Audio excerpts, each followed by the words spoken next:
Ain't like I'm still 5 years old, you know? Ain't like I'm gonna be sitting up every night asking my mom. Go back and watch the rest of that video.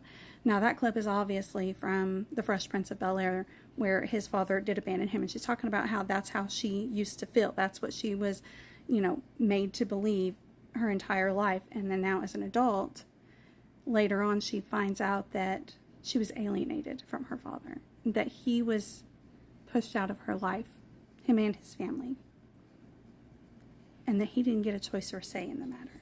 See, that's why I fight for this stuff. That's why I bring light to this stuff. That's why I talk about this stuff, because we had several generations that had the belief system that men weren't needed for children, and that if a man left a woman, or they mutually separated, or a woman left the man, that he was no longer needed. He was no longer a viable parent in that child's life. She was all that child would need, and it left a lot of kids without fathers. And unfortunately, in order to absolve themselves of any wrongdoing, they would blame the other parent and say that the other parent left, or that they were dead.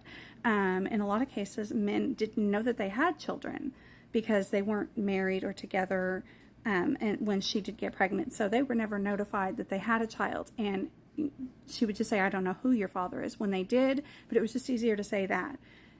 And our generation, my generation, is still dealing with a lot of wounds from this, because we had it pushed in our heads through the feminist movement as it trickled down into just hating men, and that men leaving meant they were a deadbeat, or the marriage being over meant that the man wasn't needed or necessary for that child's life, and they are needed. You see, she didn't get a chance to know her father because he died. By the time she found out that he was just as much a victim in this situation as she was, he was gone.